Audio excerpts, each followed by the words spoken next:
अस्सलाम वालेकुम पाकिस्तान। आप देख रहे हैं पॉडकास्ट EduMentor। मैं हूँ आपकी होस्ट इसमें शकील। नाज़रीन, जैसे कि हम बहरहाल ये चीज़ बहुत डिस्कस करते हैं लीडरशिप क्वालिटीज़ के हवाले से, लेकिन लीडरशिप क्वालिटी सिर्फ एक कंस्ट्रेंट का नाम नहीं है कि ये एजुकेशनल इंस्टीट्यूशन के अलावा कहीं और इम्प्लीमेंट नहीं हो सकता in the context of societal values and other dimension. Leadership educational side पर भी प्रैक्टिस किया जाता है और इसके हवाले से मुख्तलिफ अनासर देखने को मिलते हैं जिसमें मैनेजमेंट भी आती है। EduMentor में आज इस टॉपिक का हमने इंतखाब किया है, वो पेश करता है एजुकेशनल लीडरशिप एंड मैनेजमेंट। इसी सिलसिले में जो गेस्ट आज हमारे साथ मौजूद है, आपका नाम है miss Nadia Salim. Let's connect to miss Nadia. अस्सलाम वालेकुम मिस नादिया। वालेकुम अस्सलाम। कैसी हैं आप? अल्हम्दुलिल्लाह, I'm fine. How are you? I am good. Miss Nadia, मैं आपसे जानना चाहूँगी कि एजुकेशनल फिलॉसफी किस तरीके से टीचिंग प्रैक्टिसेस को शेप अप कर सकती है और इसका क्या रोल है? Well, a very good question you have put up. इस क्वेश्चन को समझने से पहले I think we'll have to understand the word philosophy. What is philosophy? Basically, that's a theory that acts as the guiding principle for your behavior. Exactly.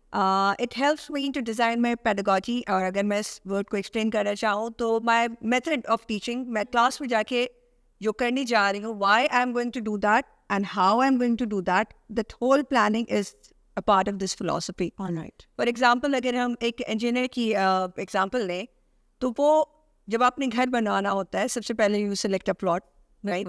उसके बाद जब आप engineer से बात करते हैं, वो जो टेक्निकल चीज़ें आपको बताएगा that what is the position of that, फिर उसमें किस तरह से बिल्डिंग बनी है, directly they won't pick up the bricks and start building the house. Exactly. First they are going to design the whole map.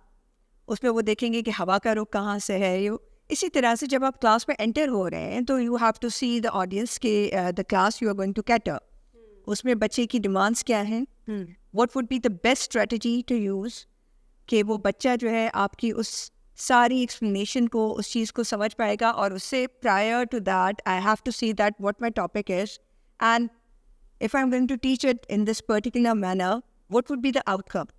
Because when we plan our lesson, the first thing we have to write is our objective. Exactly.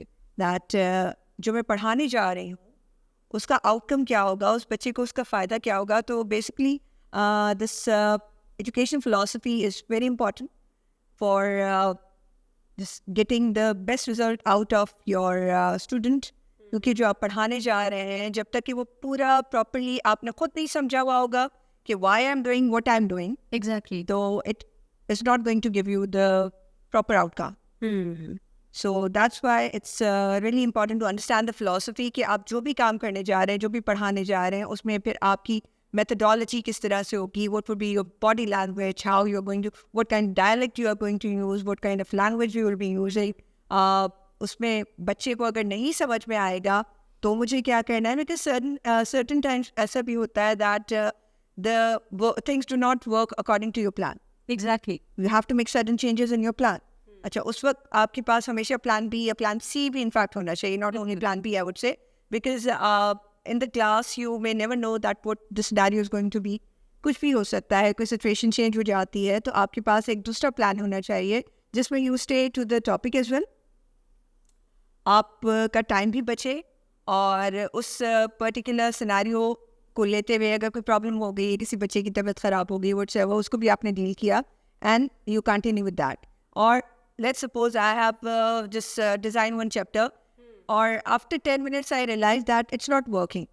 मैंने जो plan किया हुआ है, जो मेरी strategy मुझे लेके चलनी थी, बच्चे को शायद वो चीज़ समझ में नहीं आ रही, तो there and then I have to make the change in my plan. I can't say कि ओके बेटा आज आपको समझ में नहीं आ रहा, अब मैं आपको कल पढ़ाऊंगी। I can do that. I have to change my strategy there and there and I have to just come up with some new plan to teach that. So I think this answers your question.